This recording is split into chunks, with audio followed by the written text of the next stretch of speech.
The blizzard would come for her on the fifth day of building, but that is not where this begins. This begins in July on a Thursday in the particular quality of silence that settles over a room when breathing stops, and the air itself seems to reconsider what it has always taken for granted.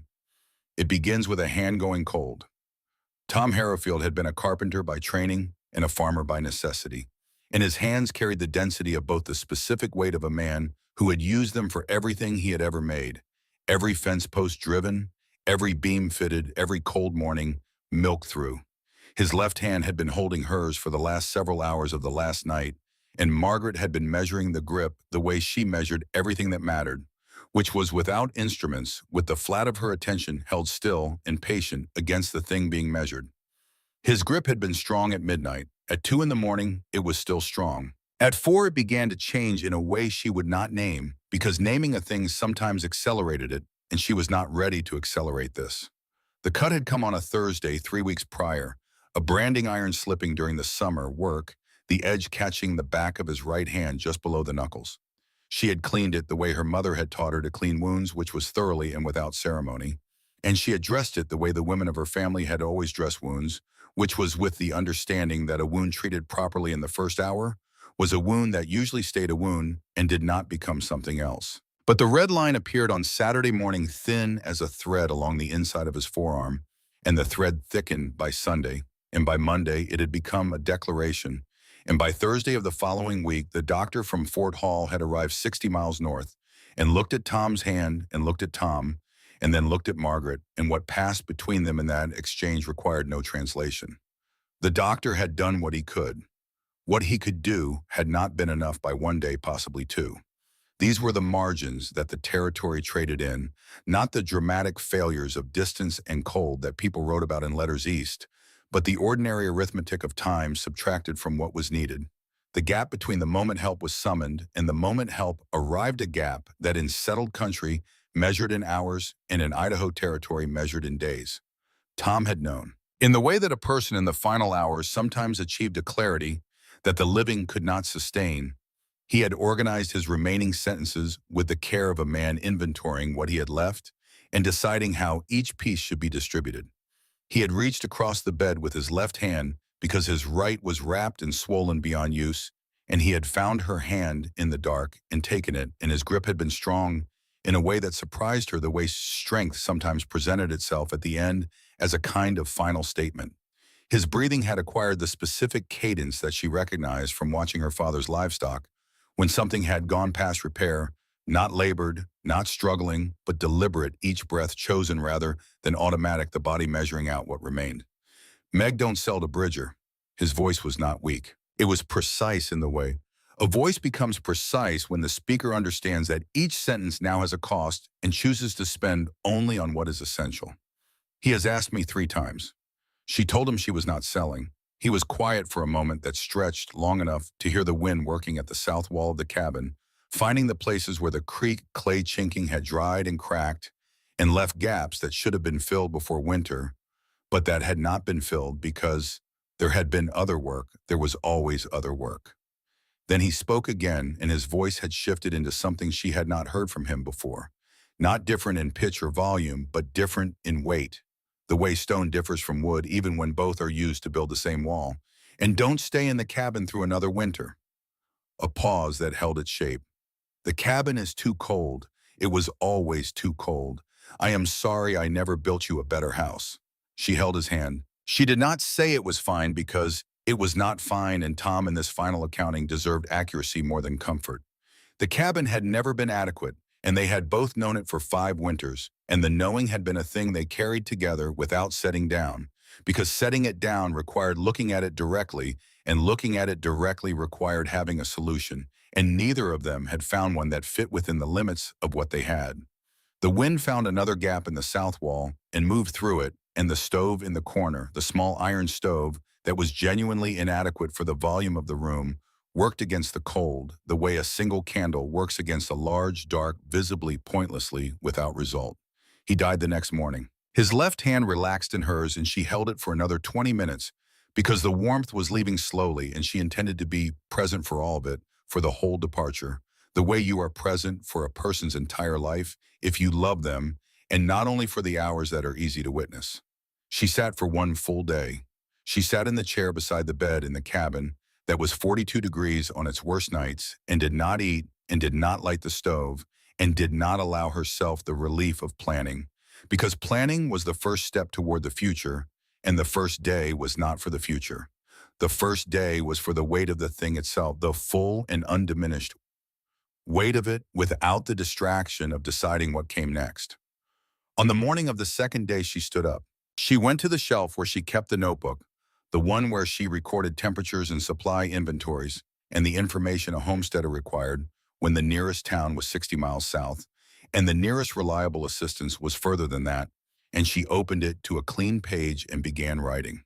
The claim, 160 acres of Snake River Plain above the basalt escarpment, filed under the Homestead Act and requiring continuous improvement to maintain.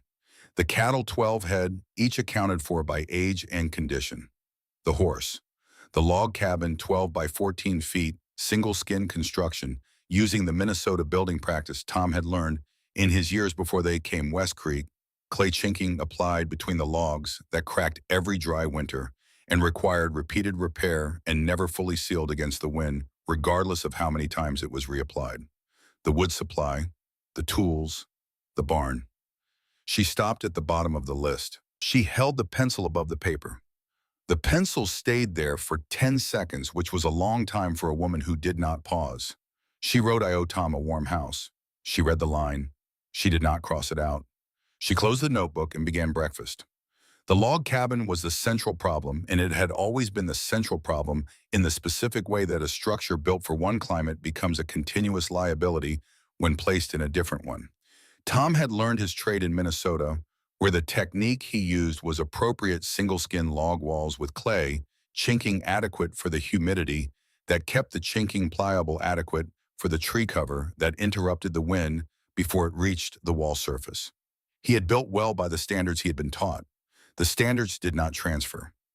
Idaho territory at elevation was not Minnesota. The distinction was not merely one of degree colder, yes, but the difference that mattered was the dryness which transformed the clay, chinking from a flexible seal into a brittle one, and the escarpment above the cabin which did not break the wind, but collected it. The basalt formation above and behind the cabin acted as a natural funnel, drawing the Canadian air down the face of the rock and directing it onto the south wall of the structure with an efficiency that Margaret had recognized in the first December after their arrival in 1863 and had not stopped recognizing every December since. The wind did not gust and relent. It ran. The first winter, Tom had rechinked in January. The new chinking cracked by February.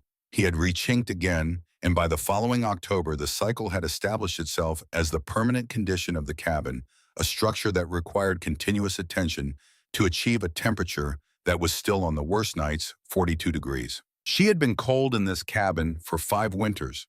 Not the cold that killed outright, but the cold that wore the cold, that consumed wood at a rate that alarmed her, the cold that would in this coming winter, the first she would face without Tom, consume the entire wood supply before February and leave her with nothing to burn.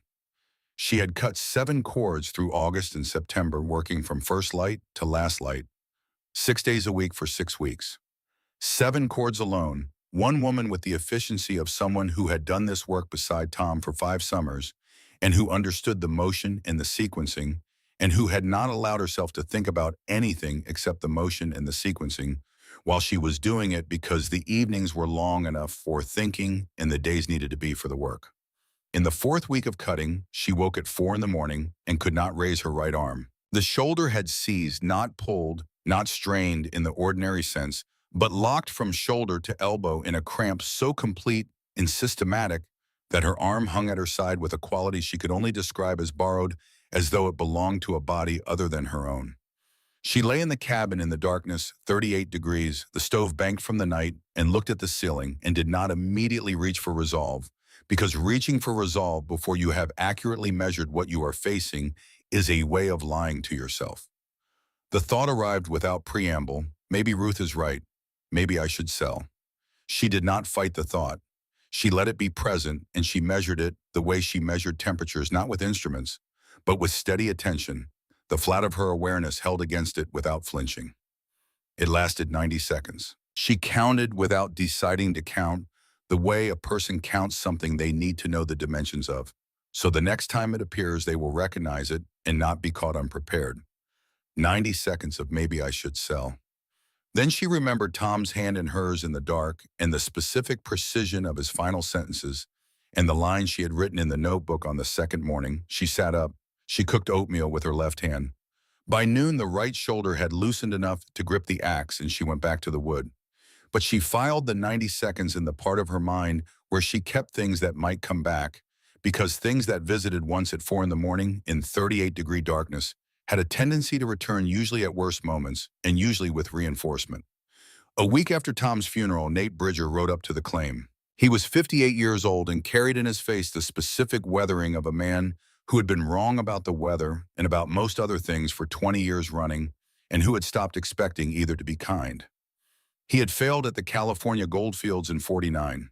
He had failed at a farm in Oregon in 55 when a flood took everything except the debt. He was trapping near the escarpment now on a claim of his own, 160 acres adjacent to Margaret's, that he had not built on in 5 years, because Nate Bridger was not a man who built. He was a man who recognized what other people had built and developed opinions about whether it was being properly used. He stood at the cabin door with his hat in his hand and said that he was sorry about Tom, and Tom had been a good man, and both of these things were true, and he said them with something close to genuine feeling before the other thing moved into his voice like weather moving into a valley. I will not dance around it. $500 for the claim. You go back to Fort Hall. Live comfortable. Winter out here kills strong men, Mrs. Harrowfield. She told him the claim was not for sale. His eyes moved in a way she recognized because she had seen it before on men who were doing sums. He looked at the roof, the places where the chinking had failed and been repaired and failed again, leaving a patchwork that told the story of 5 winters of losing ground. He looked at the stove. He looked at the gap between the bottom of the door and the threshold where cold air moved freely in and heat moved freely out. He was not looking at what Tom had built. He was looking at what Tom had not managed to prevent. Mrs. Harrowfield. Something shifted in his voice. Not kindness exactly, but a kind of uncomfortable honesty.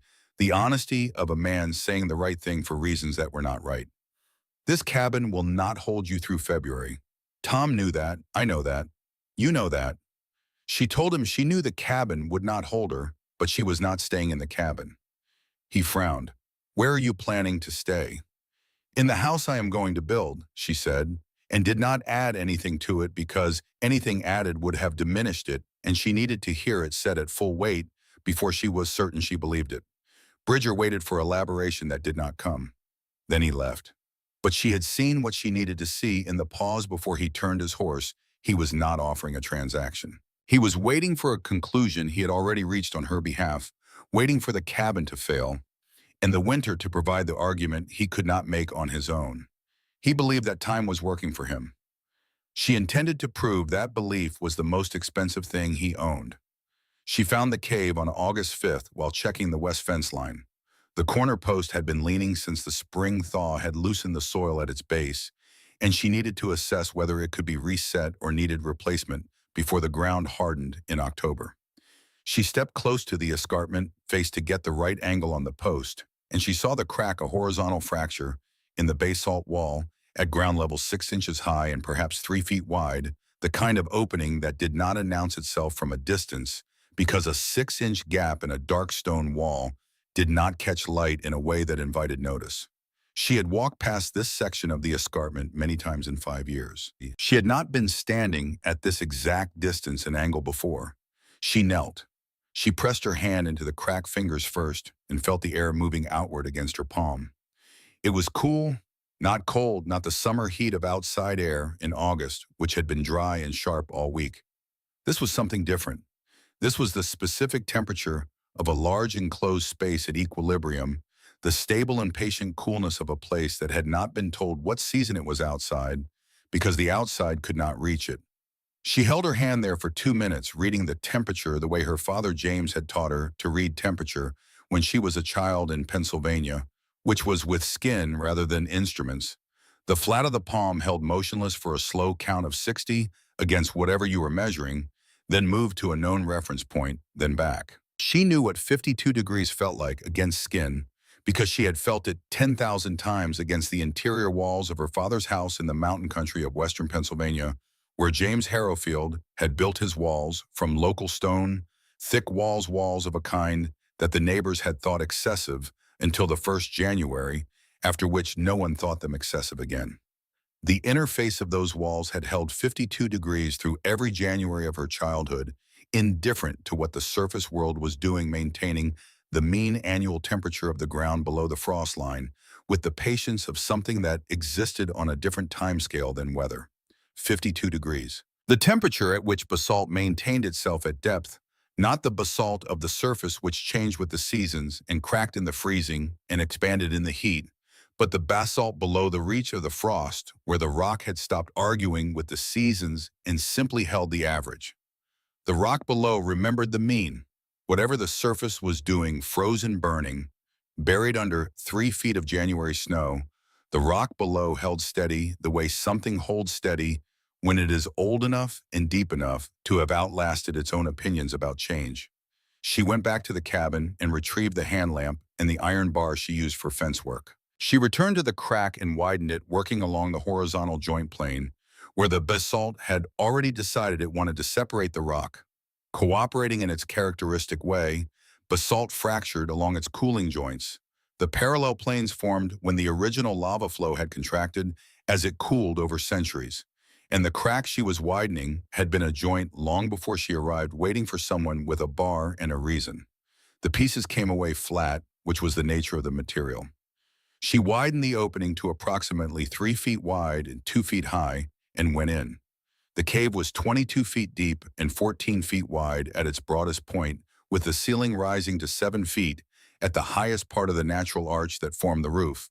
The arch itself, the underside of the original lava flow above, cooled into a curve that was both structurally efficient and in this moment, in this lamp-lit first survey, quietly astonishing. The floor was flat, fractured basalt covered in the fine grit of weathered stone, decades or centuries of microscopic erosion accumulating into a layer that softened the surface without changing its fundamental solidity. The walls were the dense, dark basalt of the original flow, smooth where the lava surface had cooled intact, rough where later fracturing had exposed fresh rock underneath. The cave faced south-southwest. She stood in the center with the lamp and turned slowly the way her father had turned when assessing a site, giving the space-time to present itself rather than imposing a plan before the facts were gathered. She pressed her right hand flat against the south wall. Warmer than the north wall by a degree, she could feel distinctly the smooth surface of the south face acting as a radiator, releasing the stored heat of the escarpment mass more efficiently than the rougher surfaces elsewhere. She filed this. Small effect, worth knowing. She pressed her palm to the floor. 52 degrees uniform with the walls, consistent with what she had felt at the crack. Then, she stood in the center of the cave and drew the floor plan in the air with her hands, the gesture her father had always used when he was laying out a new project. Both hands tracing the intended lines of walls that did not yet exist, feeling the space before touching it. 4 walls. South wall 12 feet from the entrance, leaving a 2-foot vestibule, a cold catch, a buffer, the entry airlock that would absorb the temperature shock every time the door opened, instead of letting that shock travel directly into the living space. East wall 4 inches inside the east cave face, which meant 4 inches of gap between her wall and the stone. North wall 4 inches inside the north cave face. West wall 4 inches inside the west. And then the understanding arrived, and it arrived in the way that the deepest understanding arrived, which was not as a thought, but as a recognition. The sudden clarity of seeing something you already knew from a different angle. The way a familiar landscape looks entirely new from a height you have never stood at before. She stood still. She let it come completely before she moved or spoke. Her father's house in the mountain country of western Pennsylvania had been a double wall around a single room. The inner face dressed stone cut and fitted by her father and the stonemasons he had worked with, each piece shaped to present a flat surface to the interior, each joint tight enough to hold the room's warmth without mortar. The outer face rougher stone field gathered, mortared with a lime-based compound that stood up to the Pennsylvania winters better than the mud and clay methods common in the region. And between the two faces, the fill. Rubble stone, compressed earth, The aggregate material packed between inner and outer faces to a density that could not be compressed further by hand, creating a layer roughly a foot thick of material that was not itself insulating, in the way that wool or wood was insulating, but that held still air. And still air did not conduct heat the way moving air conducted it, and so the fill of the rubble and the earth created a thermal barrier, not because of what it was, but because of what it prevented, which was the movement of air, and therefore the movement of heat. Inner face holds the room's warmth. Outer face holds the weather. Fill between them holds the still air that is the actual mechanism of insulation. She was standing inside the outer wall.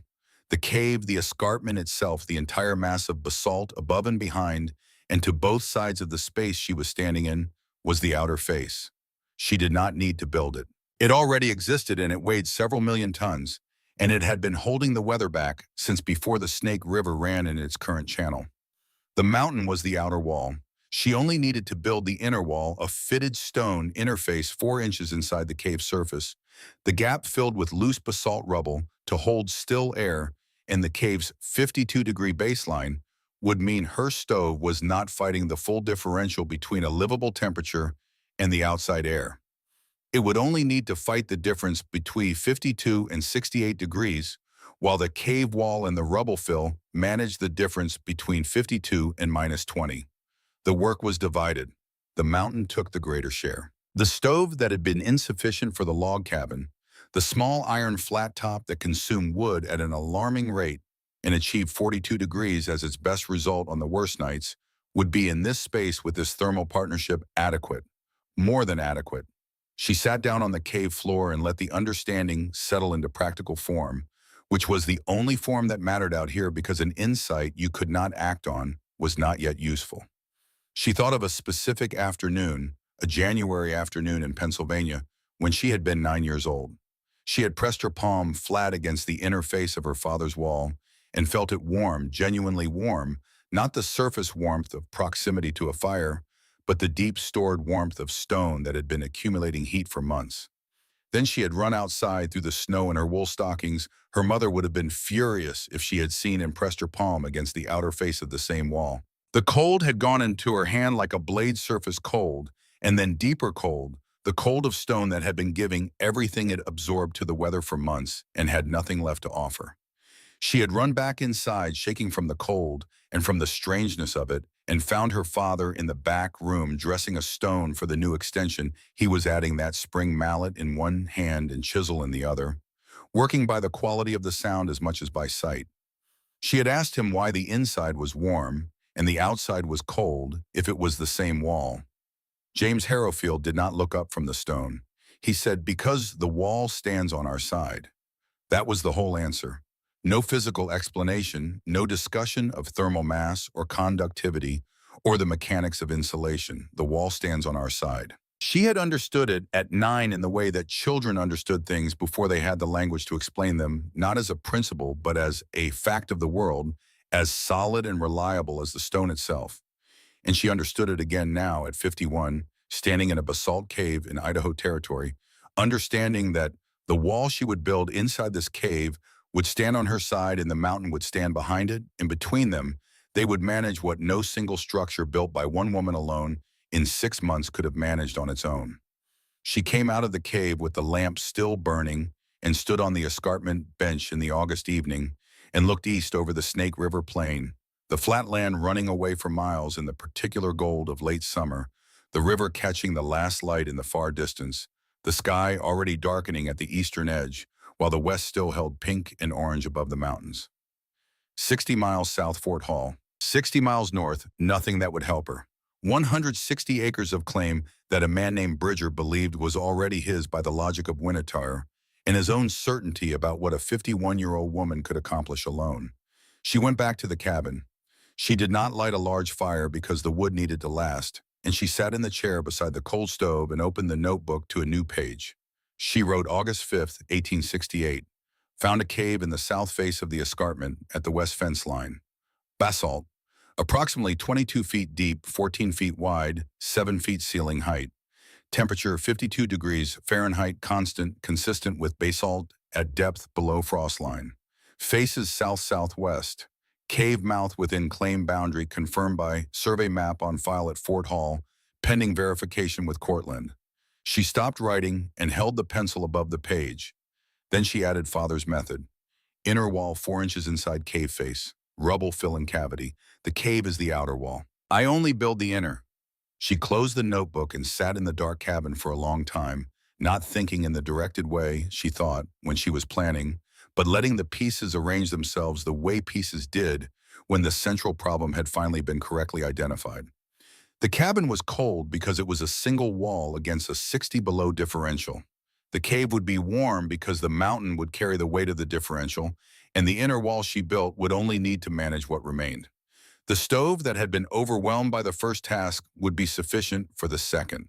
She spoke in the voice she used for Tom, the ordinary conversational voice, not loud, not ceremonial, the voice she had used across a dinner table for 17 years and had not adjusted for his absence, because adjusting the voice was an acknowledgement that the conversation was finished, and she was not prepared to acknowledge that yet. Tom, she said to the cold cabin and the bank stove and the chair where he had sat 3 weeks ago and would not sit again.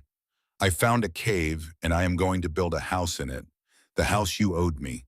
The house I owe you. The wind moved against the south wall. The chinking let it through in 3 places. She noted which 3 without getting up. She slept that night deeper than she had slept since July. Not because the grief was less, it was not less. It was exactly what it had been the night before, which was the largest thing she had ever been asked to carry, but because she had a plan. And a plan meant the next day had a first task, and a first task gave the day a direction, and a day with a direction was a day she could walk into even without Tom, as long as she did not look too far ahead. The land agent at Fort Hall was a narrow man named Samuel Cortland, who had arrived from Indiana 3 years prior with a law degree he had not practiced, and a federal appointment he had not earned, in the particular unearned confidence of a man who had been given authority over a specific category of things and had learned that confidence about the category passed with most people for knowledge of it. He stood when she entered his office too quickly to be genuine, the gesture practiced and automatic in the way that courtesies become when they are performed rather than felt, and spread the survey map on his desk when she asked to see claim 147. The escarpment was within her boundary. He confirmed this with the tone of a man delivering routine information, which it was, and then his tone changed when she told him about the cave. She watched his face work through the recalculation. He told her a cave was not a structure. She told him she was building a structure inside the cave. He told her a cave structure probably did not satisfy the improvement requirement of the Homestead Act, which required a dwelling. She told him the structure she built inside the cave would be a dwelling, and the cave was the building site, and asked him whether there were legal obstacles to building a dwelling in a valley, because a valley was a geographic feature, and a cave was a geographic feature, and she intended to build on a geographic feature within her claim boundary, and he should show her the specific language in the act that prohibited this. He had not expected this. She could see the adjustment happening in his eyes, the recalibration of the person across the desk from the person he had prepared for, which was a recent widow who would be grateful for guidance and who could be managed with the careful application of procedural uncertainty. He looked at the map. He looked at it with the focused attention of a man searching for support for a position he had already taken. She added one more thing before she left in the same tone she had used throughout, because the evenness was the point, not aggression, not deference, just the level voice of someone who had done the arithmetic and was presenting results. She told him she understood that Mr. Bridger had filed a complaint suggesting she could not satisfy the improvement requirement without her husband, and she wanted to ask about Mr. Bridger's claim. Did he have a dwelling structure on his own 160 acres?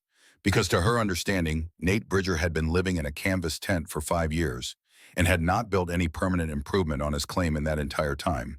And if he was challenging her claim on grounds of insufficient improvement, Cortland should be examining his claim by the same standard.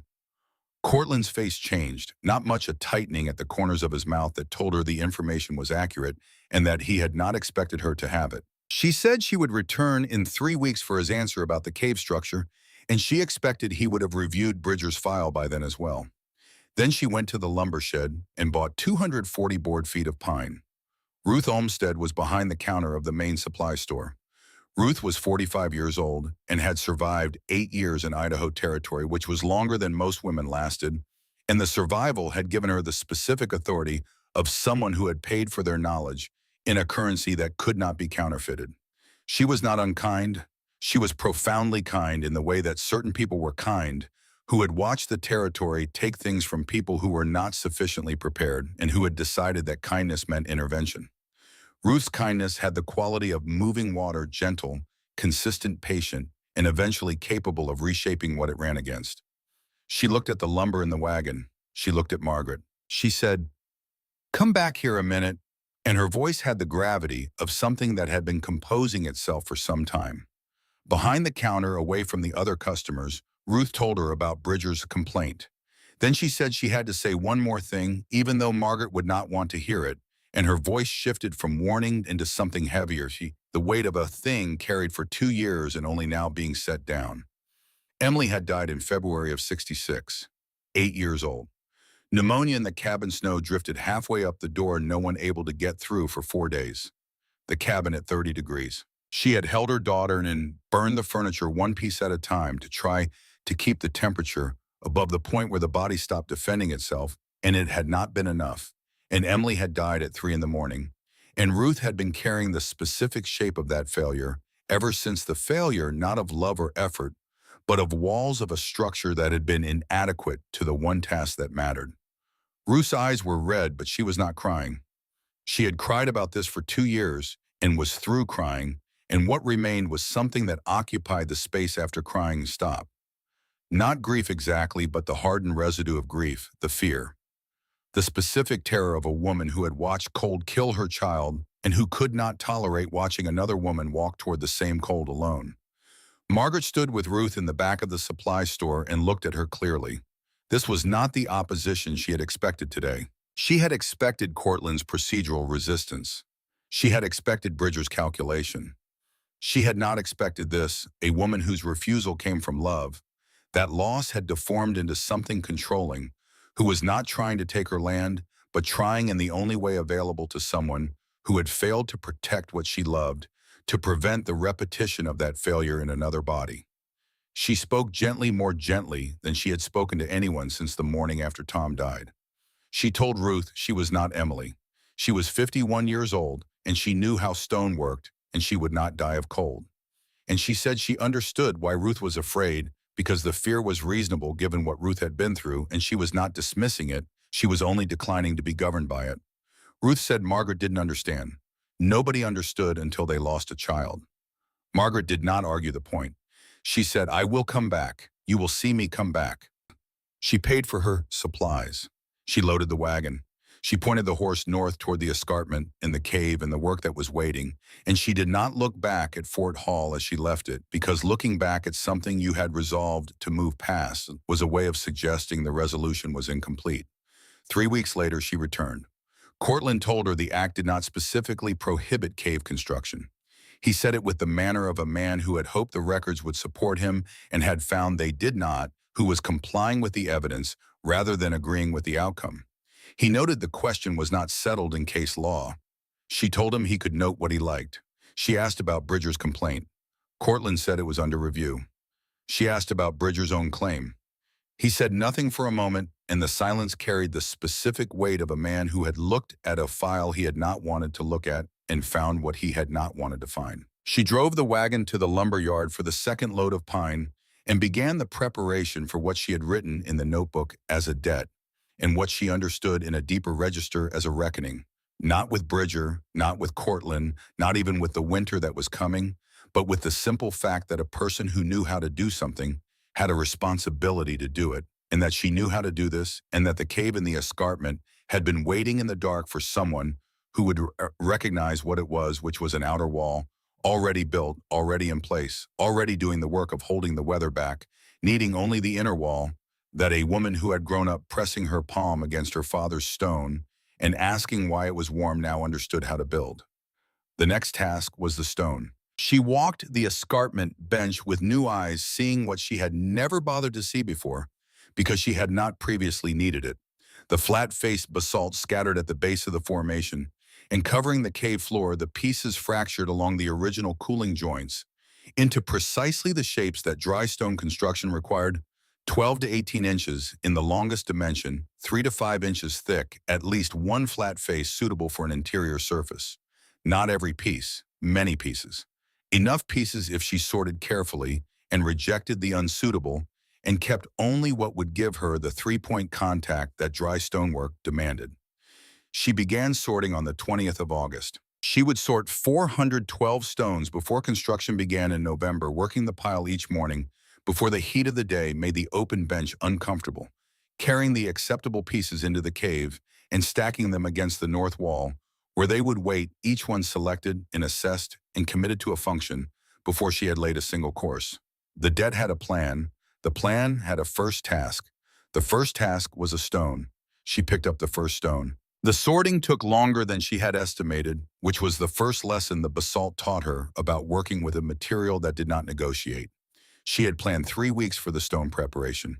It took 6 running from the 20th of August through the end of September, and the extension was not the result of poor planning, but of the material's own standards, which were more exacting than hers. The principle of dry stone construction was simple enough. Each stone had to present a flat face to the interior surface, had to sit stably on the course below it without rocking, and had to be manageable by one person working alone. The theory transferred directly from what she had watched her father James do on his wall extensions in Pennsylvania. The practice diverged in the first hour of the first morning when she picked up what she had assessed as a good face stone and set it against the cave floor in the position it would occupy in the base course, and it rocked. She shifted it. It rocked again.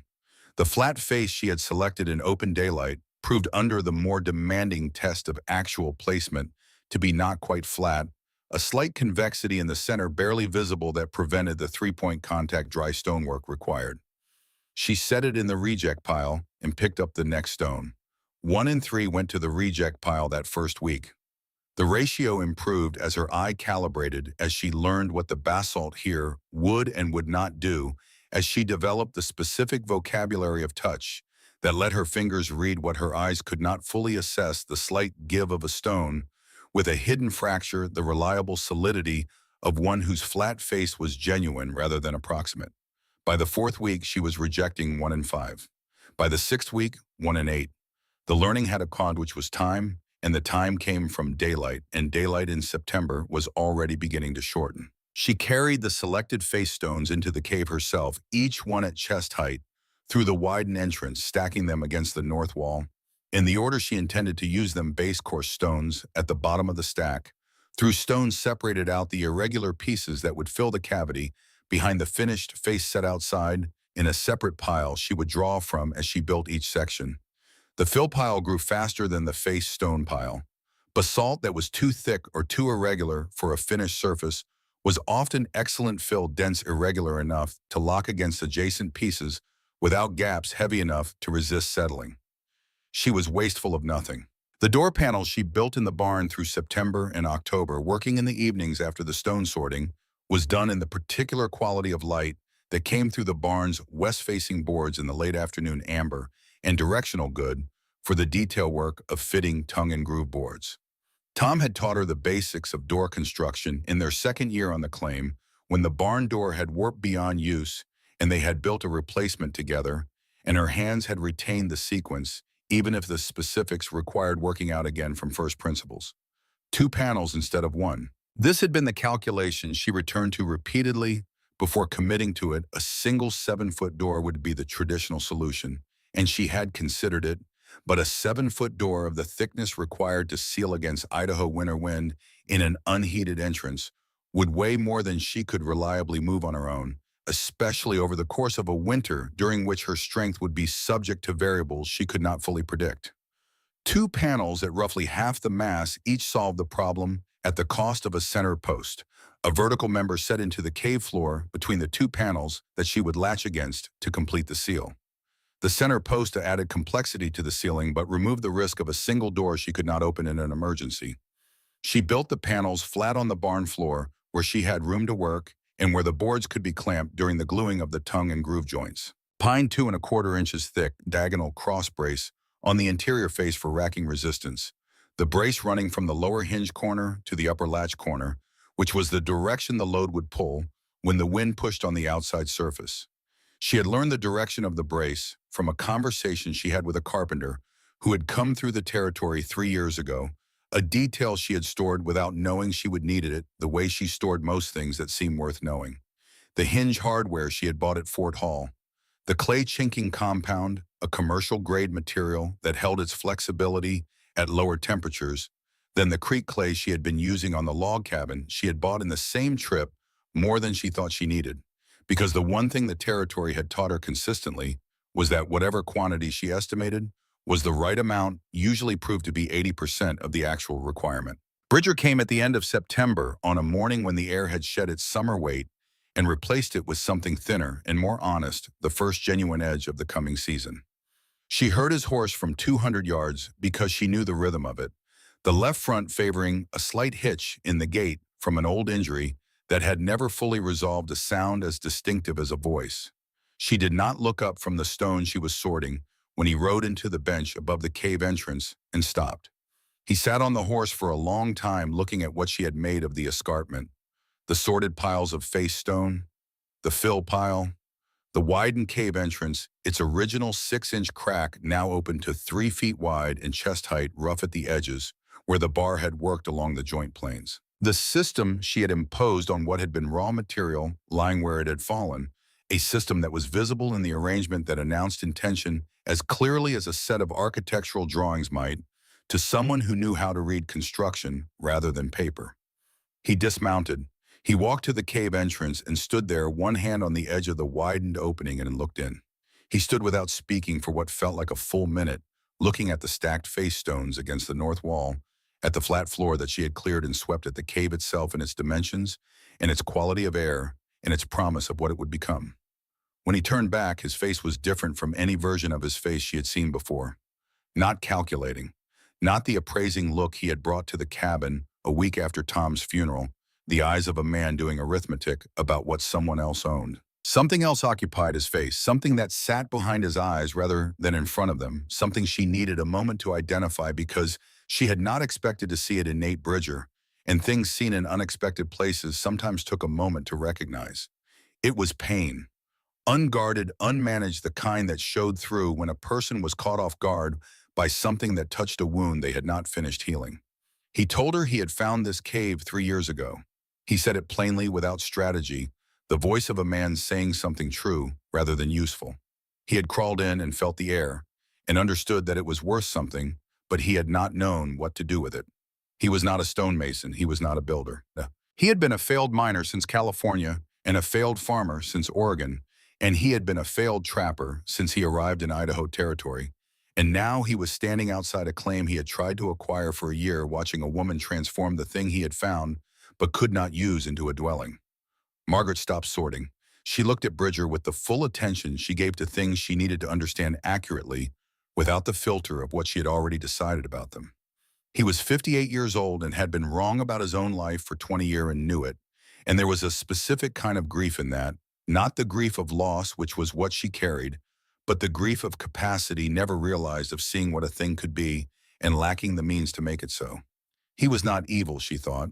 He was disappointed. And disappointment that ran for 20 years without resolution eventually changed its form into something that looked like scheming, but was at its root the last available strategy of a man who had never learned to build anything and who had decided the next best thing was to acquire what others had built. He offered $600, 1.5 times the market value of the claim. She declined. His voice shifted then, not to anger, which she had expected, but to something rawer. He told her to let him stay through the winter. He would haul stone twice as fast as she could manage alone. In exchange, a corner of the finished cave until spring. He held out his hands as he said it, and she looked at them, the large calloused hands of a man who had worked hard at wrong things for decades, who had muscle and endurance and the physical knowledge of labor without the understanding of what to do with it. Part of her, the part that tracked supply and time and the arithmetic of what remained to be done before January, that part wanted to say yes. Her right shoulder still ached from the woodcutting, a deep background soreness that she was managing rather than resolving. The north wall was the last and most complex wall, and it would need to be finished in November, and two people would finish it faster than one. But she remembered what Tom had spent his final sentences on. Tom, who had organized his dying words with the care of someone who understood that each one had a cost and who did not spend without calculating the return.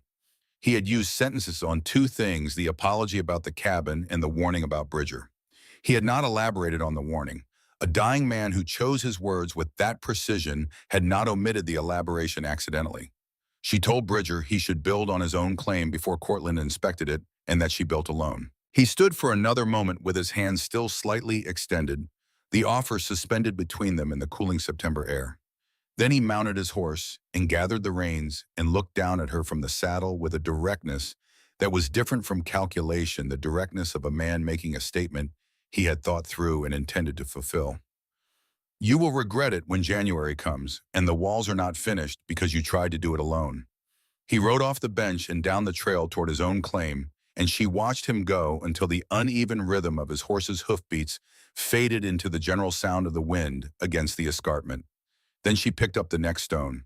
She did not dismiss what he had said. She placed it in the part of her mind she reserved for things that might be true, not certain, not probable, but possible enough to monitor. She checked that part at night when the day's work was done, and she was honest with herself in the way she could not always afford to be during the working hours.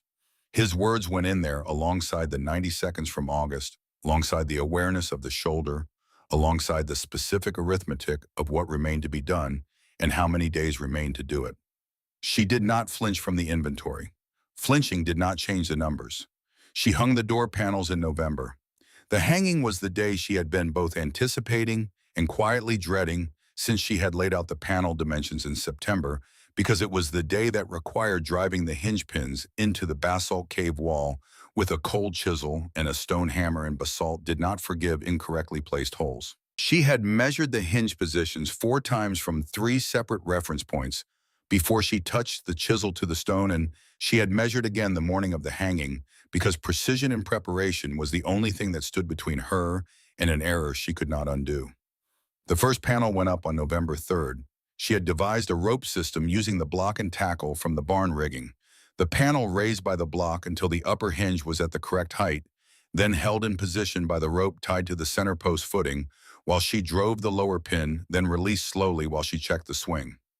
The panel swung. It moved smoothly on the iron hinges through the full arc of its range, and when she brought it closed, it fit the left half of the cave mouth with a tightness that made a sound she had not heard before from a door in this territory, which was the sound of a good seal, not the sucking of air through gaps that reminded itself of its own existence, but the soft, definitive compression of a door sitting exactly where it was cut to sit. The second panel went up on November 5th. She checked the seal on the 6th, both panels closed, the center post latched. Outside, 21 degrees. She had not lit the stove. After 2 hours, she checked the thermometer. She had hung on the south wall 48 degrees. The cave was holding 48 degrees with no heat source except the basalt itself. She chinked the door perimeter on the 7th and 8th, working the commercial compound into every gap between the pine frame and the stone with the same attention she had given to the stone selection, no shortcuts, no approximation, because the door perimeter was the single most vulnerable point in the thermal system and would remain so. On the 9th, with the seal complete and no stove burning, 51 degrees. She lit a moderate fire at 6 in the evening and sat with the notebook open on her knee. 6 o'clock 51, 6:30 54, 7:57, 7:30 59, 8:60, 8:30 61, 9:61. The curve flattened.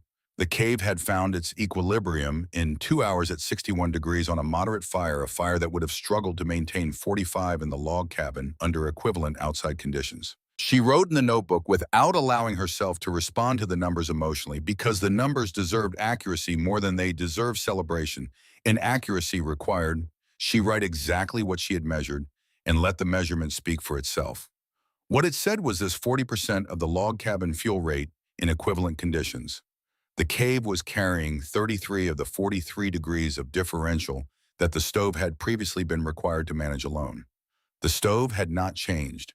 The space had changed. The mountain was doing the work at no quantity of split pine could have done as efficiently, and the stove was now a supplement to the thermal mass rather than the primary defense against the cold. She underlined 40%. Then she closed the notebook and let the warmth be a fact rather than a feeling for the rest of the evening. She began laying the inner wall on November 14th. The base course was the most critical. The widest stone set on the footing, she had cut into the cave floor with the iron bar, each piece sitting on 3 points of solid contact before she moved to the next. She had watched her father build dry stone walls from the age of 12, had watched the way he moved through the selection pile without rushing, picking up a stone and setting it in the position it would occupy, and pressing it with both hands to feel how it wanted to sit and if it wanted to rock rather than rest. He put it back and found another one. He never forced a stone. Forcing a stone was, he told her once when she asked why he had rejected a piece that looked right to her, the beginning of a wall that would need to be rebuilt. The Snake River basalt was harder at the surface than the Pennsylvania stone she had grown up with. The drier air had cooled it more rapidly during its formation, producing a surface that did not accept even the minor dressing that softer stone absorbed, a light tap to remove a high spot, a gentle shaping to true efface. She could not shape these stones. She had understood this theoretically in August and confirmed it in practice on the first morning of construction when she tried to dress a piece that was nearly right and watched a fracture run through it in a direction she had not anticipated, splitting the stone along a joint plane she had not seen. She set the 2 pieces in the fill pile and did not attempt to dress another stone for the rest of the project. Selection was the only tool this material respected. This meant the selection had to be right. Each face stone required the specific flat face and the specific thickness in the specific shape that would let it sit against the course below in 3-point contact without artificial adjustment. She rejected 1 and 3 from the face stone pile in the first week, going back to the exterior to find replacements, recalibrating her eye for what the wall actually needed, as opposed to what she had thought it would need from the distance of August planning.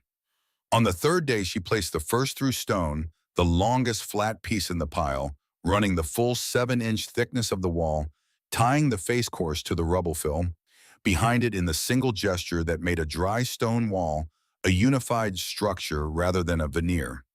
She pressed it with both hands when it was seated, testing the stability the way her father had tested stability, not by looking at the stone but by feeling through her palms whether it was genuinely still or only apparently still. It did not rock. There was a word her father had used in these moments, a single syllable, the word for correct, in the vocabulary of a man who reserved language for things that had earned it. She said it quietly in the cold air of the cave, the first time she had used that word in its right context since James Harrowfield died in the winter of 1861. The stone was correct. The wall had begun. Then the shoulder failed again. It was the middle of November, 2 weeks into the wall construction. She was carrying what would have been the 200th stone into the cave, a face stone she had selected from the exterior pile, a good piece flat-faced, and the right thickness and the right length for the midsection of the 7th course where she needed it. She was carrying it at chest height through the widened entrance, her arms taking the weight in the familiar configuration she had used 200 times. When her right shoulder made a sound she felt more clearly than heard. Not the sharp crack of a break, not the obvious wrongness of a full tear, but a small, specific displacement, the sound of something that had been holding for months, finding, in this particular moment, under this particular load, its limit. Her arm dropped. The stone fell. It struck the cave floor and broke cleanly along a joint plane. A good stone now fill, and she stood in the cave entrance with her right arm hanging at her side and the broken stone at her feet, and her left hand pressed against the doorframe because her body needed to press against something solid. She tried to raise the right arm. The pain ran from the shoulder socket to the elbow in a sustained line, not sharp, but total, the kind of pain that was not asking to be pushed through. She stopped. She sat down on the cave floor. The stove was banked from the morning. The cave was 56 degrees from the residual thermal mass. She sat against the east wall with her right arm in her lap and her left hand flat on the stone floor beside her, and she did not immediately do anything because this was a moment that required accurate assessment before action, and accurate assessment required stillness. In 20 minutes of stillness, everything she had been storing in the part of her mind reserved for things that might be true came forward simultaneously. Bridger's prediction, precise and deliberate from the saddle. Ruth's voice from behind the supply counter in August, shaped by the grief of a February night that had never stopped being present for her. The 90 seconds from August, when she had considered selling, and those 90 seconds came back now. But they did not stop at 90. They kept going. 20 minutes of sitting on a cave floor with one functional arm and two incomplete walls, in January moving closer at the rate of 1 day per day. And the question that arrived was not rhetorical but practical. Not a test of resolve, but a genuine measurement. Can you finish this alone? She did not know. For the first time since she had written the line in the notebook on the second morning and after Cohen died, she did not know if she could pay the debt. She stayed with not knowing for as long as not knowing lasted, which was the full 20 minutes, because sitting with uncertainty honestly was different from surrendering to it, and she had learned the difference from watching her father in the winter of 1842 when a stone fell from the wall extension he was building and broke the middle finger of his right hand at the second joint. She had been 24 that winter. She had watched James Harrowfield try to grip the hammer with the splinted finger and fail the grip insufficient, the pain redirecting his attention at the wrong moments. He tried 3 times. The third attempt made the finger worse. He set the hammer down and looked at his hand for a long time, the way he looked at stones that required understanding before they required action. Then he picked up the hammer with his left hand. He could not grip a dressed face stone securely enough with one hand to set it at height. He could not drive a chisel with the control the stone required. He built the rest of that wall extension left-handed, and it took him twice as long as the same footage would have taken with both hands, and the courses were less. Even not wrong. Not structurally compromised, but bearing the mark of a man who had done the work with the hand he had rather than the hand he preferred. The wall had stood for 19 years, and for all she knew, it was standing still. Margaret stood up. She picked up the broken stone, both pieces which together still made a serviceable fill unit, and carried them with her left hand to the fill pile. Then she went back to the exterior and selected the next face stone and carried it left-handed and brought it into the cave and placed it. She built left-handed through the rest of November. The pace dropped by roughly a third, which she accepted because there was no other option to accept. The courses were less precise, the joints slightly wider in places, the face not quite as consistently flush, but each stone sat in 3-point contact before she moved to the next, and the through stones still ran the full thickness at every third course, tying the structure together the way her father had tied his.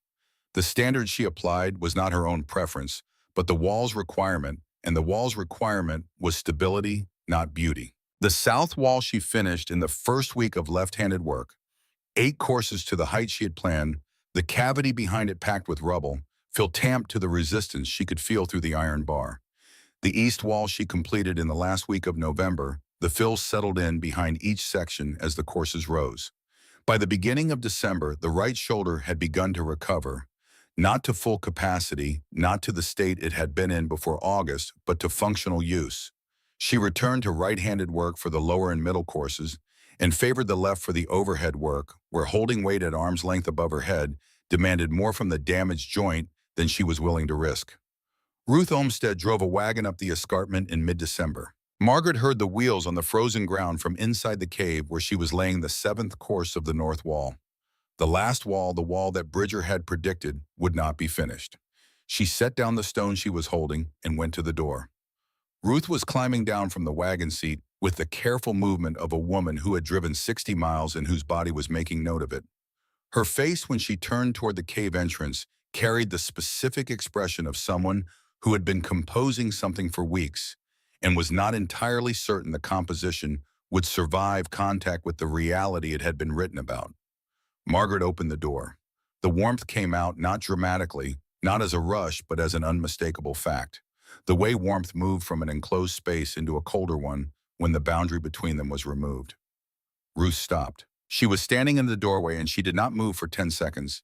And in those 10 seconds, she was doing what anyone did when the world declined to match the picture they had been carrying. She was revising. The air inside was 57 degrees. The stove was at low rate. The south and east walls were complete, their face stones rising in even courses from the plank floor. The floor Margaret had built in October, pine boards set 8 inches above the cave stone on a frame that created an air gap, insulating the living surface from the cold of the ground. The north wall was rising 7 courses complete, 8 feet of basalt, standing where there had been nothing 3 weeks ago. Against the east wall, a table, a shelf for supplies, the bed frame from the cabin, the stove with a kettle beginning to steam, the lamp on its hook, the thermometer on the south wall. Ruth touched the wall. She set her palm flat against the dressed face of the south wall and held it there, reading what the stone gave back, the warmth that was not surface warmth, not the temporary heat of proximity to a fire, but the deep accumulated warmth of mass that had been storing heat since September and was returning it now without hurry and without limit. Ruth began to cry. Not the way she had cried in August at the supply store that had been controlled and rationed, the crying of a woman who had used up the majority of her available grief on a February night 2 years ago and was managing the remainder carefully. This was different. This was the crying of a woman who had walked into a warm room she had prepared herself not to find, and who was crying because the warmth meant something she had not allowed herself to hope for, which was that the thing she feared most. The cold, the specific cold that had taken Emily, the cold that she had decided was the permanent condition of this territory for anyone who tried to live in it without the protection of a town, was not invincible, that it could be answered, that someone had answered it. "This is warmer than my house in Fort Hall," Ruth said through the tears, and it was not a compliment so much as a discovery, the kind of statement a person made when reality offered them information they had not requested but could not dispute. Margaret poured tea and let Ruth sit with what she was feeling until it had run its course, because some feelings needed to run their course rather than be redirected. When Ruth had composed herself, she told Margaret what Bridger had been saying in Fort Hall, that she had lost her mind, that living in a cave was the behavior of an animal rather than a person, that the walls would be unfinished when Cortland arrived, that the whole enterprise was a spectacle of grief and stubbornness that would end the way Bridger had predicted from the beginning. He had been to Cortland twice in the past month. He was pushing hard for a midwinter inspection, calculating that January would provide the evidence he needed without his having to manufacture it. Margaret asked Ruth to tell Cortland to come whenever he liked and to come on the coldest day he could find. Ruth looked at her with the expression of someone recalibrating again. "You want him to come?" "I want him to stand in this room," Margaret said, "and read that thermometer." Ruth looked at the south wall one more time, at the tight joints, the consistent courses, the rubble fill, visible at the top of the north wall where the remaining courses had not yet covered it. She told Margaret she was sorry for what she had said in August about selling. She said she had been wrong about the place. Margaret told her she had not been wrong to be afraid. The fear had been reasonable given what she knew. What she had been wrong about was what Margaret was building, and that was a different kind of wrong. Not a failure of character, but a failure of information, and information could be corrected. Ruth finished her tea and stood at the door. She squeezed Margaret's arm once without words, the kind of contact that said the thing that words would reduce by saying, and went out.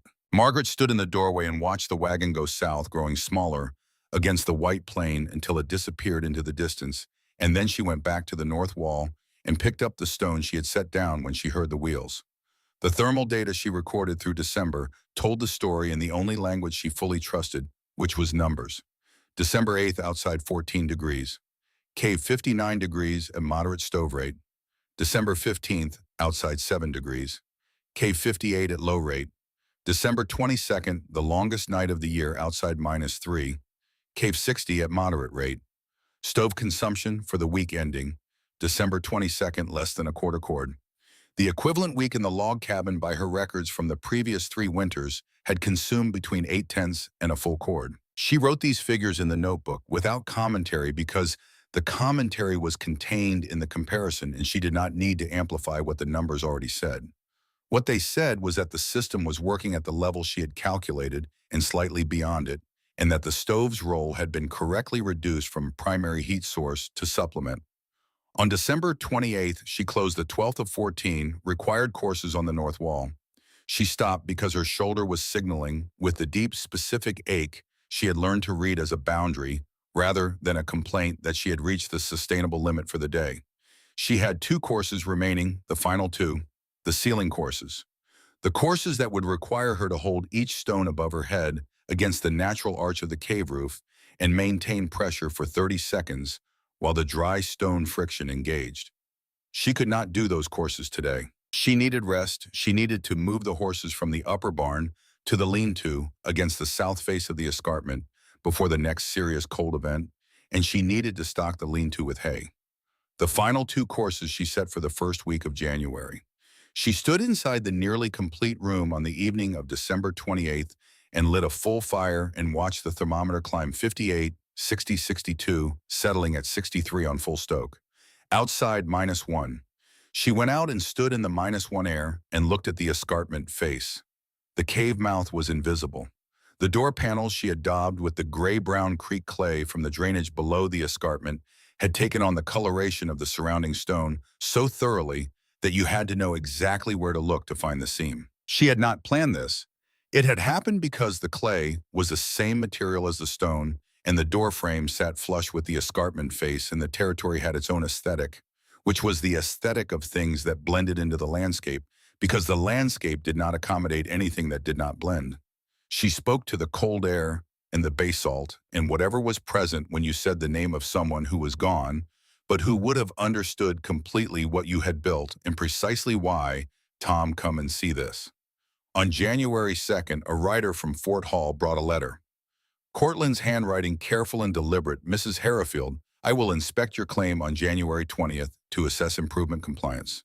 This is routine procedure. She read the letter twice. She knew it was not routine.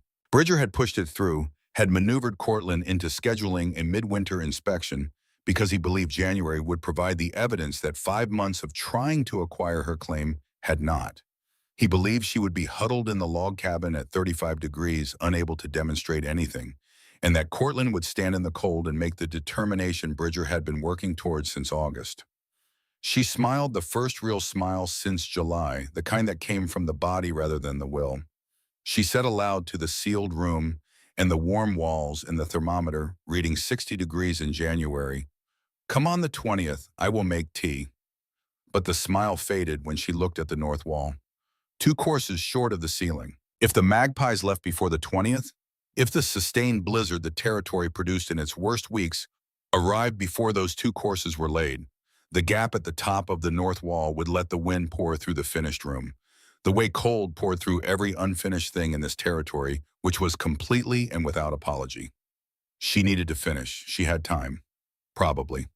The critical word was probably, and she had learned in 5 Idaho winters that probably was a word the territory did not honor. The morning of January 9th arrived the way certain mornings arrived in this territory, not gradually, not with the incremental brightening that warmer seasons produced, but with a quality of light that was already decided before she opened her eyes. A gray-white clarity that came through the gap at the top of the ventilation cover and told her the sky was high and the air was cold, and the day had its own intentions that were separate from hers. She had slept 4 hours. The shoulder had ached through the night in the specific way it had ached when the temperature dropped sharply in the small hours, a deep interior soreness that was not quite pain, but was not quite not pain, either the joint's way of communicating that it was aware of the cold and was managing rather than comfortable. She had lain on the bed in the 60-degree cave and listened to the wind outside, which had been running steadily since midnight, and had measured its pitch the way she measured everything that mattered in this territory, which was with her full attention rather than with instruments. The pitch had changed twice in the night. The first change had been subtle, a slight deepening the wind, acquiring a resonance it did not have at sunset. The second change sometime before 4 in the morning had been less subtle. The sound had shifted from the low and continuous pressure of ordinary January wind into something with more mass behind it, the specific vibration of a large air system moving at speed across the flat plain to the south, compressing against the escarpment and finding its character in that compression. She had heard the sound before. She knew what followed it.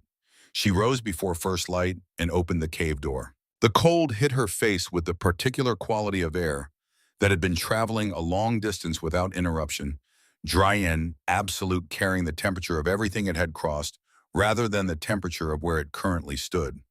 She looked up at the rim rock above the escarpment. The sky was still dark enough to distinguish the rock from the sky only by the absence of stars where the formation rose. She waited. The light came slowly, the winter sun, reluctant, arriving at its low January angle and spreading across the plain without warmth, useful only for visibility. The magpies were leaving. All of them, not a few. Not the gradual departure of birds responding to individual instinct, but the collective exit of a group that had reached consensus by whatever means. Birds reached consensus moving from the rim rock in a loose mass in heading south-southwest, the direction that in 5 winters of watching had never meant anything except a sustained event. Not a passing squall that would exhaust itself in hours. Not the brief violence of a temperature inversion. The direction that meant days. She closed the door. The cave was 60 degrees. She had 36 hours, possibly fewer. She went to the north wall and looked at the open top, the 2-course gap between the 12th course she had laid on December 28th and the ceiling arch above. In the morning light, the gap measured approximately 14 inches of open space, and through it she could see the rough underside of the cave's natural roof, the arch she had been working toward for 6 weeks. The stones for both remaining courses were already on the floor at the base of the wall, selected and positioned the previous afternoon in the last act of organization before the light had failed. If the blizzard arrived while that gap was open, it would not be a gap in a wall. It would be a channel. Cold air entering at the top of the north wall would drop along the interior face, displacing the warm air, and the room she had maintained at 60 degrees through December would become something else by morning, not as cold as the log cabin, not as cold as outside, but cold enough to render the thermal system inadequate in exactly the way Bridger had been predicting since September, and cold enough that Cortland, arriving on the 20th, would find a cave rather than a dwelling. She picked up the first stone of the 13th course. She worked through January 9th without stopping except to drink water and to press her right shoulder with her left hand for 30 seconds every hour, the specific pause she had developed in November, long enough to interrupt the accumulation of stress in the joint, short enough that the cold did not work into her hands and reduce her grip. The pause had become as automatic as breathing, as integrated into the work rhythm as the motion of selection and placement and fill. She did not think about it. She performed it and returned to the wall. The 13th course moved faster than she had expected, which was the territory's way of occasionally offering what you needed precisely when the margin for failure had narrowed enough to make timing matter. The face stones she had selected for this course were better matched than she had dared to anticipate, the joint planes sitting closer to flush, the 3-point contact coming quicker, the fill packing without the resistance that sometimes meant a stone wanted to shift and needed to be reset. By mid-afternoon, she had 8 of 12 stones in the 13th course. By 5 o'clock, 10.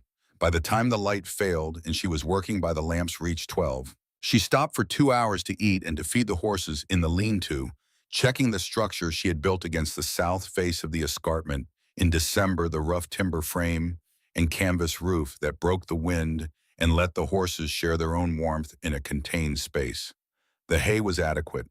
The 2 animals stood close together, their breath visible in the narrow shelter, their eyes showing the specific quiet of horses that had decided the situation was manageable. She told them they were right about that and went back to the wall. 2 courses left. The light was gone. The cave was 59 degrees, a single degree below its equilibrium, the cost of her running in and out with the door open through the evening. She lit a full fire and sat with the notebook. She wrote the date and the temperature and the status of the north wall and the direction of the magpies. Then she wrote the things she needed to commit to paper. 2 courses left. I will finish in the morning. She closed the notebook. She laid down with her coat on because the cave would hold the temperature through the night without the stove at full rate, and she needed the stove to be manageable rather than high when she was working in the morning. She closed her eyes. She did not sleep. Not fully. She moved through the half state between waking and sleep where the body rested, but the mind maintained a low monitoring function, aware of the wind outside, aware of its pitch, aware of the way the sound was changing as the hours advanced. The pitch crossed a threshold sometime around 2 in the morning, and she knew the crossing because she had been listening for it. The low, sustained vibration that had characterized the wind since midnight shifted upward, not sharply, not in a gust, but in the gradual and inexorable way of a pressure system arriving rather than passing, the way a river rises not in a sudden surge, but in the slow and indifferent climbing of a thing that will reach whatever level it intends to reach, regardless of what stands in its way. She got up, she lit the lamp, she looked at the north wall. The gap was still there, 14 inches of open space between the 12th course and the ceiling arch, the natural curve of the basalt above catching the lamp's light in a way that made the unclosed space look larger than it measured. The stones for the final two courses were on the floor exactly where she had placed them undisturbed, waiting with the patience of material that had been waiting for geological time already and did not experience the additional hours as urgency. She felt the urgency for both of them. The 13th course was 12 stones. She had laid 10 the previous day. 2 remained. She picked up the first of the 2, positioned it against the course below, found the 3-point contact in the second adjustment, and counted to 8 before she felt the stone settle into stillness and released it. The second stone seated on the first attempt, which the territory occasionally allowed as a reminder that difficulty was not the only available condition. She stepped back. The 13th course was complete. 1 course remained.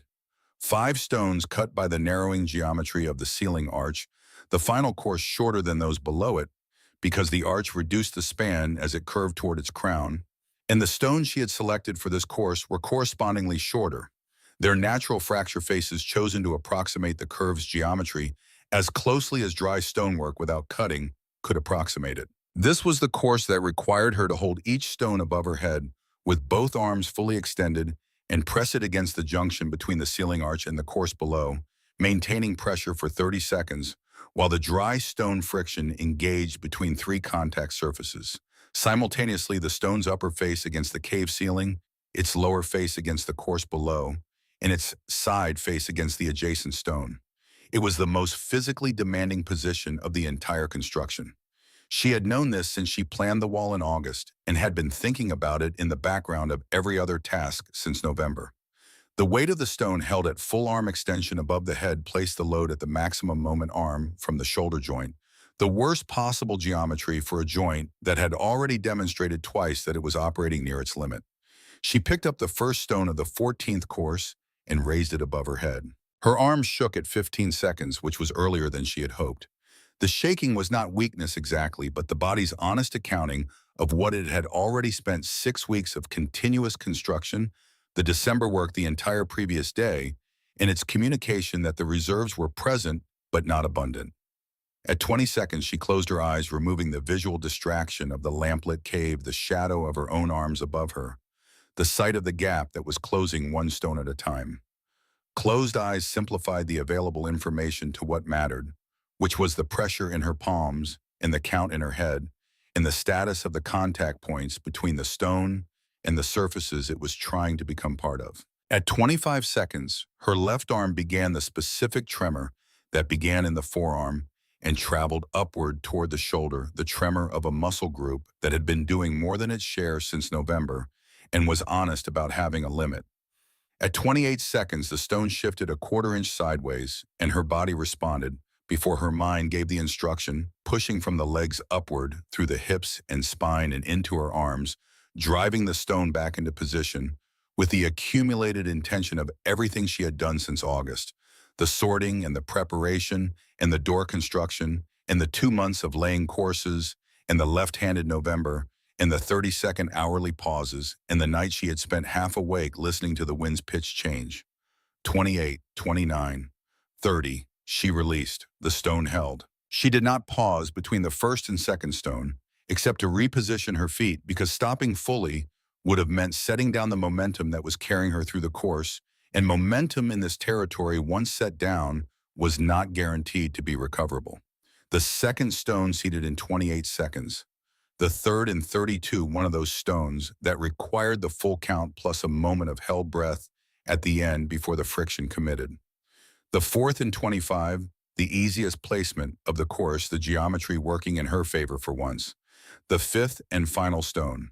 She had set it aside from the beginning, not consciously, not as a ritual, but because it was the last stone she had selected in August when she was walking the escarpment bench sorting the material, and because something in the selection process that day had made her hold it longer than the others, turning it in her hands, reading its faces. It was not the most regular piece in the pile. It was not the flattest or the most symmetrically shaped. It was the one that when she held it felt most like what it was supposed to be, the closing piece of the final course of the last wall of the only warm room she would build in this territory, The last stone in a debt that had been owed since July and would be paid in full when this stone sat in the ceiling joint and stayed there. She raised it above her head. Her arms were shaking before she reached full extension, the accumulated fatigue of the night and the previous day, and the 6 weeks before that compressing into this final demand on a body that had given everything it had been asked to give and was now being asked for one thing more. The stone found the ceiling joint. She began counting. At 10 seconds, both arms were shaking in the sustained way that preceded failure. At 15, she pressed her shoulders into it, recruiting the larger muscles, the way a person recruited every available resource when the available resources were almost gone. At 20, she was no longer counting individually, but tracking the time as a continuous presence, aware of being at 20, aware of 21, 22. The numbers, not thoughts, but sensations, the passage of each second felt in the muscles rather than registered in the mind.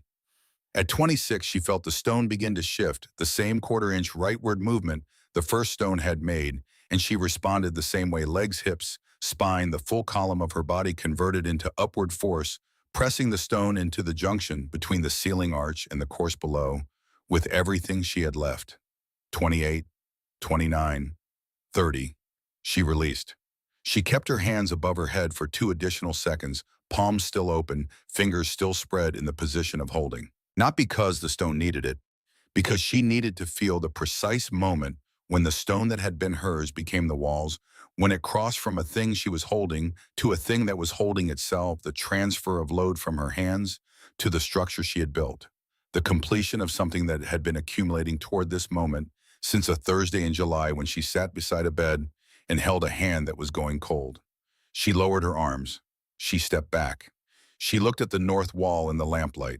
14 courses of dry laid basalt from the floor to the ceiling arched the base course wide and solid, each successive course slightly narrower as the arch demanded, the through stones visible at every third course, like the structural logic of the wall made visible, like the bones of something built for endurance. The face was rough because the material was rough, and she had not tried to make it otherwise. The joints were not perfectly even, because she had built 2 of the courses left-handed and 1 in the dark of early morning with a shoulder that had been telling her its limit for hours. But every stone sat on 3 points of contact. Every through stone ran the full thickness. The fill behind the face was dense and dry and still holding the air that the air needed to be to do its work. She sat down on the plank floor with her back against the south wall, and the warmth of the basalt came through her coat, and she let it come. Then she lay down and slept 2 hours, the deepest sleep she had found since July. Not because the grief had left her, but because the wall was done, and the debt had a shape now, and the body, when it had done what was asked of it, simply closed. The blizzard arrived at noon on January 10th, 8 hours after the last stone, as though the weather had been waiting at a respectable distance until the work was finished before presenting its bill. It came from the northwest at sustained speeds that bent the dry grass on the plain flat against the frozen ground and kept it there. The temperature dropped to -22 within the first hour of the storm's arrival and did not rise above -18 for the next 7 days. The visibility fell below 50 feet in the first half hour and stayed there, not the intermittent obscuring of a storm that gusted and paused, but the consistent white erasure of a sustained event, the kind of storm that did not announce its violence in peaks, but in its refusal to relent its commitment to running at full intensity for as long as it intended to run. She was inside when it arrived. She had been inside since 6 in the morning, sealing the door perimeter with fresh chinking compound, where the December cold had opened hairline cracks in the November application. She fitted the ventilation cover into the gap above the door frame, the shaped board she had cut in October, and stored against this moment, latching it from inside and leaving the half-inch gap at the south edge for stove exhaust, positioned on the south side where the northwest wind would not drive directly back through it. The blizzard ran its first 2 hours. She checked the thermometer, 58 degrees. The doorwork had cost 3 degrees from the morning's 61. She added wood to the stove and sat in Tom's chair, the chair he had made from cottonwood in the first winter on the claim, and that was in the cave now and would remain in the cave because the cave was home and the chair was part of home, and she wasn't separating any part of home from any other part ever again. In 45 minutes, the cave was back to 61. She wrote the entry in the notebook. The days of the blizzard had the quality that sustained confinement produced, not the urgency of crisis, but the peculiar stillness of waiting for something to finish that would finish in its own time, regardless of her preferences. She had work to do that did not require leaving a bridle that had cracked in the cold, the leather hinges on the supply case that needed reinforcing a tear in the canvas pack. She had been carrying small stones in since September. She worked through these tasks with the methodical attention she gave to maintenance, because maintenance in this territory was not optional, and because working kept the body warm in a way that sitting did not. On the second day, she mended the bridle and swept the plank floor. The fine gray grit of basalt dust that had been accumulating in the gaps between the boards since November finally gathered and removed the material of her construction. Settling into the house, the construction had made the microscopic residue of 5 months of work becoming part of the floor she worked on. On the third day, she reinforced the leather hinges and repaired the canvas pack and reorganized the supply shelf with the attention of someone who understood that the arrangement of the things you depended on was not a domestic nicety, but a practical necessity, because in a serious emergency, the hand that reached for the lamp oil needed to find it without a search. The thermometer on the fourth morning read 59 degrees on a moderate fire, with the outside temperature at -20. She wrote this in the notebook without elaboration. The number said what the number said. On the fourth day, she took out paper and began writing a letter to Ruth. She had not intended to write a letter. She had intended to record temperature data, but the pen moved past the data and onto the page below, with the logic of a thing that had been forming itself for months and had finally found the conditions it needed to be written down. She wrote that she did not know the grief of losing a child and did not pretend to know it. She wrote that she knew one thing, which was that Emily had died in a cabin at 30 degrees and she was sitting in 60 degrees, and basalt was not a miracle. But it was the difference between 30 and 60, and that distance, 30 degrees, the distance between what Ruth's cabin had been able to offer and what this cave was offering right now, was the distance between alive and dead that no one should have to cross for the want of understanding how stone worked. She folded the letters and placed it in the wooden box on the shelf, where she kept things that would leave the cave when the blizzard ended. On the fifth day, she opened the door for 8 minutes to check the horses in the lean-to. The wind hit her with the specific physical force of air at -20, moving at sustained speed, not a sensation but a fact, the cold working through her coat in the time it took to cross the space between the cave door and the lean-to entrance. The horses were standing close together, their combined warmth visible as a faint fog above their backs in the narrow shelter. The hay was holding. She confirmed this, closed the lean-to, and ran back to the cave door. 60 degrees inside. She stood with her back against the closed door for a moment, feeling the wind vibrating the wood through her coat, feeling the cave air still and warm, and utterly indifferent to the storm on the other side of the door on her face. There was a word for what this room was, and the word was shelter. But the word shelter did not carry enough weight to describe what the cave was doing, which was not merely providing cover, but actively managing the thermal differential between what the world was doing and what was required for a human body to function. Shelter implied passivity, a thing you hid in. This was different. This was a system that had been built to do work, and it was doing the work it had been built to do. On the sixth day, she reduced the stove to its lowest operational setting, barely above coals, a handful of wood sufficient to maintain the combustion without meaningfully adding to it. She wanted to know what the cave would hold when the stove was contributing almost nothing. She sat in Tom's chair and waited. 2 hours later, 58 degrees. Outside, -20, day 6 of the sustained event. Inside, 58 degrees on a fire that would not have heated a large room above 40. The stone that had been here before she arrived, that had been accumulating heat since August, when the cave was sealed and the thermal mass began, its patient work was now returning every degree it had stored, lending it back to the room at the rate the room required, managing the exchange with a consistency no fire could match, because fire was variable and stone was not. She wrote in the notebook only the numbers. The numbers were the argument. The argument needed nothing added. On the seventh day, the blizzard broke. She knew it was breaking before she opened the door, because the sound had changed. Not the cessation of the wind, but the wind's change of pitch, back through the same sequence it had descended through a week ago. The resonance draining out of it, the mass behind it, withdrawing the storm, disbanding in the specific way that sustained events disbanded, which was gradually and without announcement. She opened the door at first light into air that was still cold -3. The thermometer confirmed, but still in a way that felt absolute after 7 days of continuous movement. The silence had a physical quality, a pressure in the ears that was the absence of pressure, the void where the storm had been. The world was white and flat and bright with the particular intensity that followed a sustained event, the sun arriving at its low winter angle and turning the snow surface into a mirror that required her to shade her eyes with her hand. She walked to the log cabin. The door resisted, swollen in its frame from the week of cold and moisture, and she had to put her shoulder into it before the wood gave. Inside, the smell of cold wood and stale ash and the particular staleness of a space that had been abandoned to the weather. The thermometer above the cold stove read 22 degrees.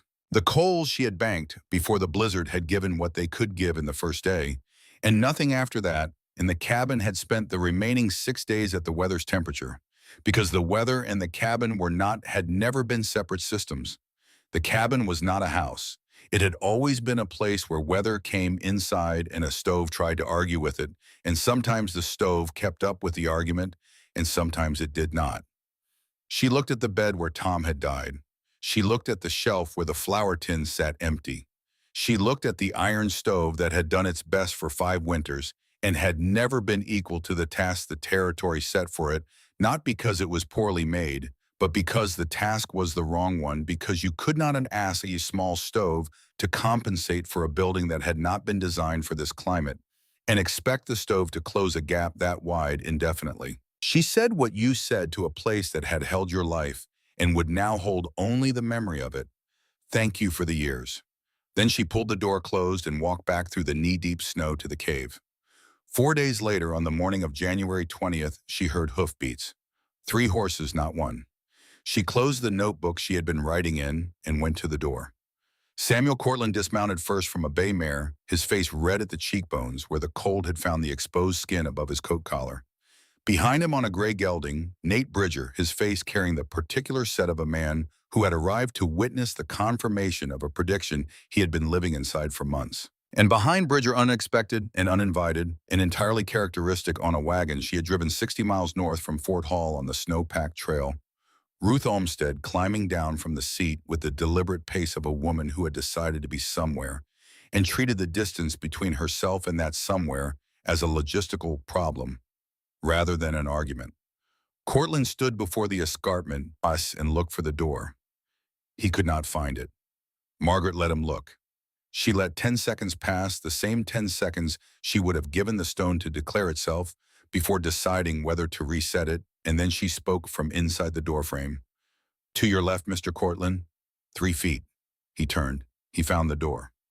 His fingers touched the surface and registered the clay texture first and then the wood beneath it, and his face moved through 3 expressions in rapid succession.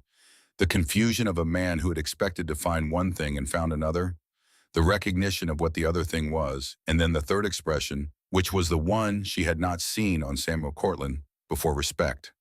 Not the practiced courtesy he displayed with women he had underestimated, not the careful deference of a man managing a situation. Genuine respect, the kind that arrived without invitation, when reality exceeded expectation. He opened the door. The warmth came out and met them in the cold air outside, not dramatically, not as a theatrical demonstration, but as a fact, the way facts presented themselves when they did not require amplification.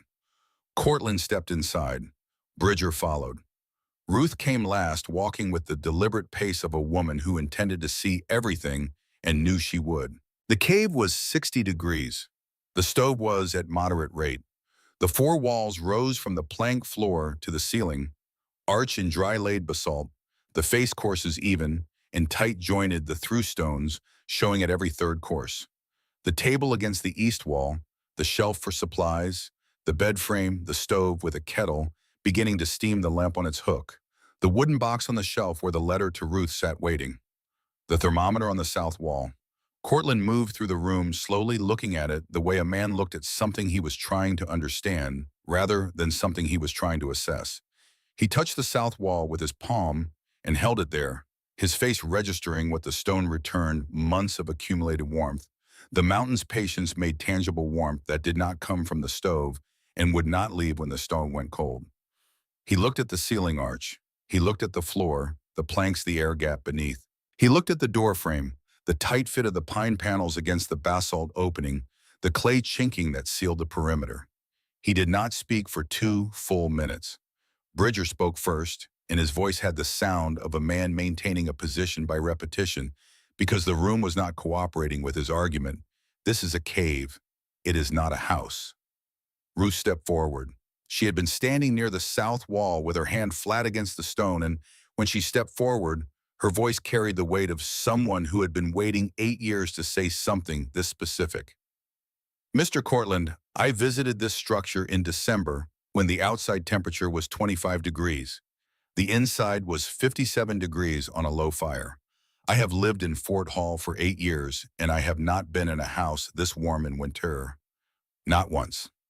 Bridger turned on her with the voice of a man whose strategy was failing and who knew it. Nobody asked your opinion, Mrs. Olmsted. Ruth looked at him without flinching, and without raising her voice, the look of a woman who had survived what this territory threw at women and who had decided some time ago that she was finished being managed by men who had not survived anything comparable. Nobody asked yours when you filed a complaint against another person's claim. The silence after that had the specific quality of a room in which the balance of something had shifted, and everyone present could feel the shift, and no one wanted to be the first to acknowledge it openly. Margaret spoke into the silence with the evenness she had used with Cortland in August at Fort Hall, not confrontational, not deferential, the level voice of someone presenting a measurement. Mr. Cortland, the thermometer is on the south wall. What does it read? Cortland looked at the thermometer. 60 degrees. She did not add anything. The room had said everything the room needed to say, and the thermometer had confirmed it, and what remained was for Cortland to do what he had driven 60 miles in the cold to do. He took the notebook from his coat pocket and stood at her table and used her pen, and he wrote with the deliberate care of a man who understood that what he wrote here would exist in the official record of the Fort Hall Land Office and would not be easily revisited. Claim Harrowfield. Dwelling structure satisfies improvement requirement of the Homestead Act. Construction dry stone masonry, interior walls within natural basalt cave, 4 walls plank floor, double panel fitted door iron stove. Interior temperature, 60 degrees Fahrenheit at moderate stove rate. Exterior temperature, -3 degrees Fahrenheit. Complaint filed by N.B. Bridger regarding insufficient improvement denied. He looked up from the page and across the room to where Bridger stood. When he spoke, his voice was not unkind, which made it worse for Bridger than if it had been. Mr. Bridger, my records indicate that your own claim 160 adjacent acres has no permanent structure. You are living in a canvas tent. I will need to see evidence of improvement by spring, or I will be obligated to initiate revocation proceedings. A pause. I trust you understand. Bridger did not move toward the door. He did not argue. He stood in the 60-degree room and looked at the walls and the floor and the ceiling and the thermometer, and at Margaret, who was standing with her hand resting on the south wall in the way a person rested a hand on something they had built and tested and trusted. He looked for a long time, and something in his face was working through a recognition that was visible even to her, the recognition of a man who had been wrong about something for long enough that being shown the wrongness of it was a specific kind of grief. When he spoke, his voice had lost the calculation she had heard in every previous conversation they had. What remained was plain. Tom was right about you. He always said you were stronger than both of us put together. Margaret looked at him, at this 58-year-old man who had spent 20 years arriving at the wrong conclusions about the right things and who was standing in the evidence of someone else's correct conclusions and who still had enough honesty left to say so. She thought about Tom's final sentences and about the warning he had spent them on, and she understood now what Tom had understood. Not that Bridger was malicious, but that Bridger was desperate, and desperate men were not safe, and Tom had known her well enough to know that she would find the humanity in Bridger's desperation if he did not give her the warning to guard against it. No, Mr. Bridger. She said, her voice holding neither triumph nor pity, but the plain accuracy of a woman speaking what she knew to be true. I'm not stronger than Tom. I just know how to build walls. A pause, the same pause she gave a stone before deciding whether it was right for the course. Would you like tea? He looked at her with the expression of a man who had not expected this. Then he nodded. She poured 4 cups, one for Cortland, one for Ruth, one for Bridger, and one for herself, and the 4 of them stood in the cave that was 60 degrees in January drinking tea, and for 3 minutes nobody said anything, because the room had said what needed saying, and the tea was hot, and the walls were warm, and the blizzard had been over for 4 days. Cortland finished first. He set his cup on the table and put on his hat, and said he would like to ask, before he left, where she had learned to build stone walls. She told him her father James Harrowfield, Western Pennsylvania stonework for 40 years. Cortland nodded with the manner of a man filing information he recognized as significant. He said he would note in the official record that this was the most substantial dwelling he had inspected during his tenure in Idaho Territory. Then he walked out. Bridger set his cup down. He looked at her one more time with the face he had shown at the cave entrance in September. The pain behind the eyes, the unguarded version, and then he walked out without another word. She heard his boots crossing the frozen ground, the uneven rhythm of his horse starting up, then distance, then silence. Ruth stayed. She sat in Tom's chair and held her cup in both hands and did not speak. Margaret took the folded letter from the wooden box on the shelf and held it out. Ruth took it and unfolded it and read slowly with the attention of someone reading something written specifically for them by someone who had been paying attention. And when she finished, she folded the letter carefully with the care given to things being kept, rather than discarded, and placed it in the pocket of her coat. "I am keeping this," Ruth said. Margaret told her it was hers. Ruth stood and placed her hand on Margaret's arm, the first physical contact since the supply store in August, and held it for a moment without speaking, because some things were not served by speech, and both women understood this, and then she went out. Margaret stood in the doorway and watched the 3 of them go south on the snow-packed trail, growing smaller against the white plain until they were distances, then suggestions, then gone. She closed the door. She stood in the center of the room for a moment, the way her father had always stood when assessing a finished wall, not to admire it, but to let it be what it was, without the presence of whoever had built it interfering. The 4 walls rose from the plank floor to the ceiling arch. The through-stones held every third course together. The fill was dense and silent in the cavity behind the face, holding the still air that was the mechanism of the warmth that the thermometer still read at 60 degrees. The stove was at moderate rate. The lamp burned on its hook. The notebook sat on the table. She opened it to a new page and wrote the final accounting of the blizzard duration: 7 days outdoor temperature range, -22 to -8 cave temperature range, 58 to 62 degrees, depending on stove rate, would consume for the duration 1.3 cord. She wrote the estimated log cabin consumption for the equivalent period 4.2 cord by her records from the previous 3 winters, and below it, the difference 2.9 cord saved in one blizzard event.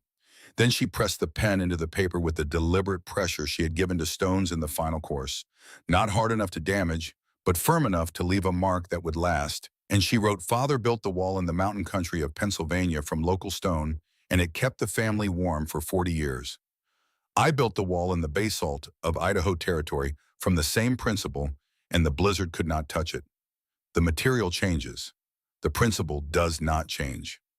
She closed the notebook. She placed it on the table. She sat back in Tom's chair and put her hand flat against the south wall beside her, the wall she had built left-handed through November, when her right shoulder had found its limit, the wall that had been the first finished, and that had been accumulating warmth since the day it was chinked and sealed. The basalt was warm in the way it was always warm, which was deeply and without urgency, the warmth of something that had been given heat patiently and was returning it patiently, that did not hurry in either direction, that had reached its equilibrium and intended to hold it. She looked at her palm in the lamp's light, the scraped and calloused and cracked palm that had placed 412 stones in 5 months, that had continued placing them left-handed when the right had failed, that had held the final stone above her head at 4 in the morning, while the wind outside crossed the threshold from ordinary winter into something that intended to test everything it could reach. She had not set out to inherit her father's hands. She had inherited his principle, and the hands had followed because the principle required hands, and hands that did the work for long enough became the hands that the work had always needed. Her father's work and her work were the same work, separated by a generation and 1,000 miles of territory, connected by the stone that was the same stone regardless of which mountain it had come from. She said quietly to the wall, and to the four walls, and to the man whose chair she was sitting in, and whose last clear sentences had set her here, "Thank you, Father." Well, and then she looked up at the north wall. The last wall, the wall Bridger had said would not be finished, the wall that 14 courses of dry-laid basalt now carried from floor to ceiling in the lamplight. And she said the thing she had been waiting 5 months to say, the thing that was not a declaration, but a completion. The final stone placed in the final course of the debt she had written in a notebook on the second morning of the hardest year of her life. "I am not in the cabin, Tom. I am home." Outside, -3 and warming, the post-storm warming that meant February was possible and March was coming, and the Snake River Plain would eventually become what it was in August. The place she had chosen when she and Tom looked west together and made the calculation that said go, and that had given her the cave and the basalt and the 7 days the blizzard gave her, because the blizzard had not known what she would do at the time. The cave was 60 degrees. The door was sealed. The four walls stood. The stove was at moderate rate. The thermometer on the south wall held steady at 60 and would hold steady through the night and through the nights after that held steady by the mountain's patience.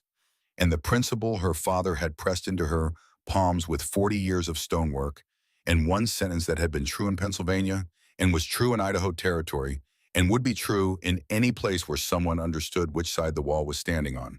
She let the warmth be what it was. She let it be enough.